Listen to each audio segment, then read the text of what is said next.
Ake ngikhulume ke Mzansi Afrika ingane zakwethu nale ingane lezi eziletha usizi empilweni zabazali bazo.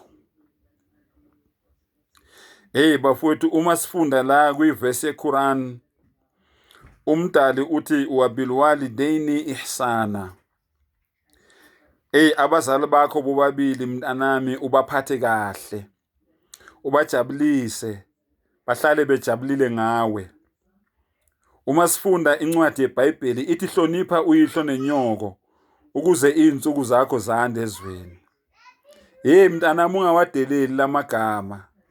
Dadewethu nawe mfowethu, ungawadeleli lamagama. Umdali mayethi hlonipha abazali bakho ubaphathe kahle. Uyazi noma sebekwenzisa into oyibonayo ukuthi wrong.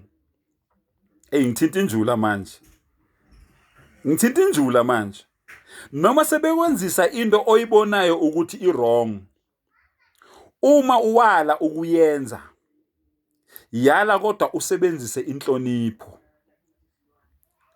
Uyazi mangabe wena ungaphuza utshwala obumnyanya, umzali wakho akubiza athi thatha mntanami uyongithengela amabhiya amabili lapha ngizokwehlisa ukoma. Ungathi hayi baba ume kancane, uyazi mina ngaphuza utshwala. Hayi mama ume kancane, uyazi mina ngaphuza utshwala. Mama ukhulume nendoda yakhe. Baba ukhulume nomfazi wakho. Niyazi mina ukuthi angiphuza utshwala la ekhaya. Yini manje lento enithi ngiyenze? Indelelo leyo. Akwenziwa kanjalo. Hlonipha mntanami. Come with a valid excuse. Okay baba ngiyeza ngisaye toilet. Okay mama ngiyeza ngisaya endlini encane. Uphume ngezamawuba, unyamalala. Uyazi bazohlala behleka bodwa la endlini. Kuthi awule ngane lena kanti njobe ngithe ngiyayithumisa ishona ephatha kodwa baba wabuza ibhasi libhaliwe. Awumboni ukuthi ubalekela ukuthi ngoba vele yena uyabnyanya utshwala, ngoba vele yena akazwani notshwala. Bayajabula ngawe. Yazi usile lo mntwana lo. Uvele wathi nje etoilet kanti ufuna ukubaleka kuswayini. Uyabona bayadlala abazali bajabulile kuhle kumnandi. Kodwa umzali mayezokhipha amagama ukuthi ukhuluma nobani kanjalo, ukhuluma nami kanjalo, bayokubona abanamehlo. Umvundla zonqanda phambili. Isala utshela sibona ngomopho.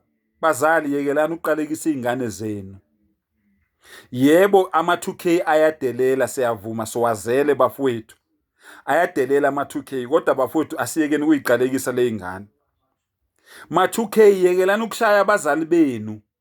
Yekelana ukuthuka abazali benu ma-2K ngoba yini thina sithukani thina. Ama-70s nama-80s.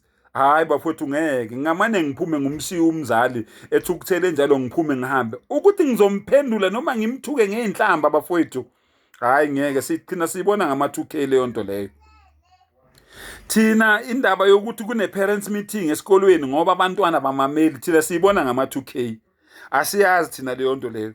Thina abazali bethu babethi mabebizwa esikolweni babizwe ngoba kunemali abayidingayo kumzali, mhlambe kuzoba ne-trip, mhlambe kuzoba ne-farewell, mhlambe kuzoba nomdlalo khona esikolweni. Badinga umzali ngoba bayazi ukuthi kungenzeka umntwana mayekhuluma umzwala angamzwisisi. Abazali babeyiswa yiloko esikolweni.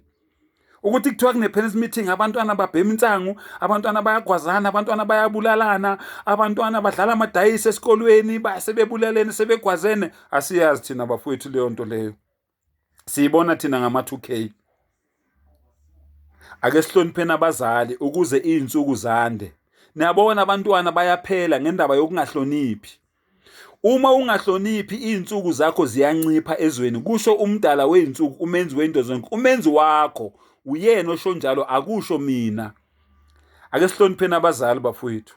Yekelana ukushaya abazali. Yekelana ukuthuka abazali. Yekelana ukuthathela abazali imali zabo ngenkani. Kuyekeni lokho. Niyasebenza kodwa nithathela abazali imali